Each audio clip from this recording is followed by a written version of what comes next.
they give you a little introduction, what you're going to be doing. They work you through the materials you need step by step.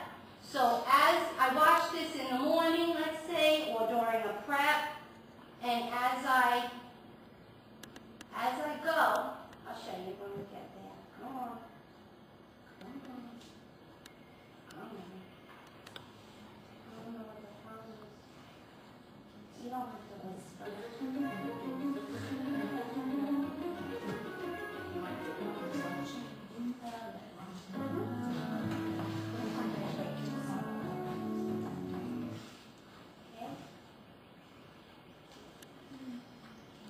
What I like the most about the video is it really helps you get prepared with all the materials you need.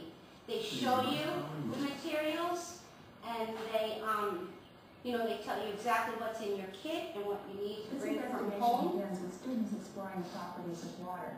They compare how water behaves on different surfaces. For all these activities, it helps if you set up a material station. Here's what you need for this part.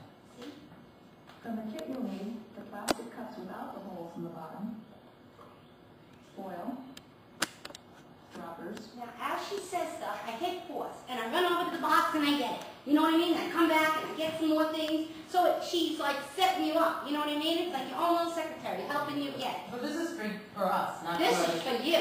This is really for you. It does help you a great deal. Now, let's say you're home and you're thinking about FOSS and you forgot your binder or your binder. You could go on the website, and this is all on the website.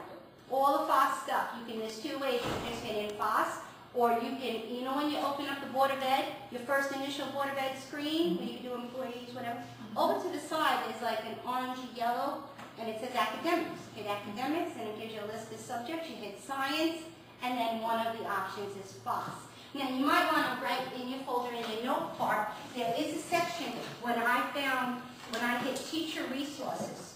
Teacher resources wanted a password and a username. The password and the username were exactly the same, and that's the password and the username for the teacher resource area of FOSS. It was the teacher resource part. And it's the same as this video. So if you're home and you want to watch it and you just forgot the video, you can easily go on to the FOSS website, and sometimes there's a lot of stuff you can get without a username and password. I was surprised when I ran into this little obstacle the other day. I had to email them and say, what the heck is the password and the username? It's in the teacher resource part on the website. They gave us sponges. How many sponges? Everything's in here. All this. Now watch. This is what I like about this play. Great. Because after she shows you all the materials that are from the box, she'll then go on to show you what you need from home. So then you sit here with your little index card and you write what you need from home so you can have it. You can easily watch this and set up during your prep. Shows you, I don't obsess with this chart. It reminds me of the everyday math. Where you write your names, you write what you observe. I use a different form of assessment, which I'll show you later. Okay, so you have the video, the materials, you're getting the materials. Now, every Thursday, I do a science lab, I call it.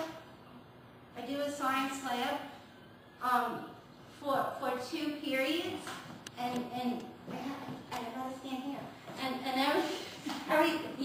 I definitely recommend doing a 2-period block. Because by the time they start, we give them the little mini lesson, they go off and do their actual experiment, and then they come back to you. Then they come back to you with their observations. It's very time consuming.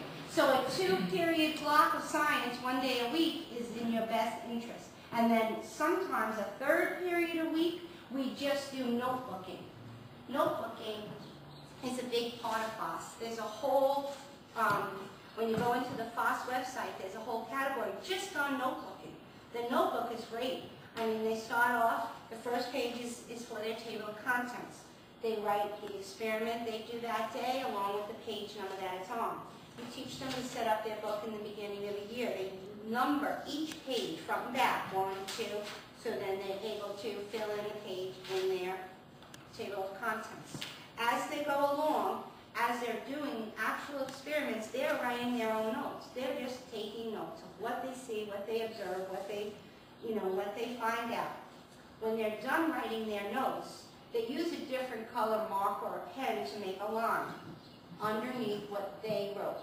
That's the line of learning.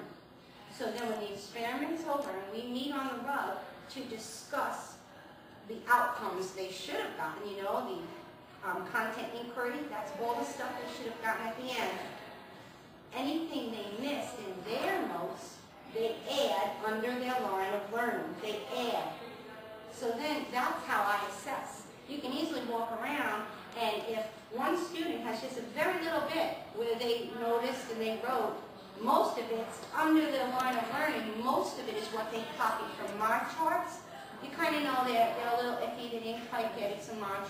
If a student has most of their information written above the line of learning, they saw it all, they knew it all, before they even, before they got it from me, they're really getting it. So this is notebooking is how I assess them. There's different ways to assess, but this is how I assess them.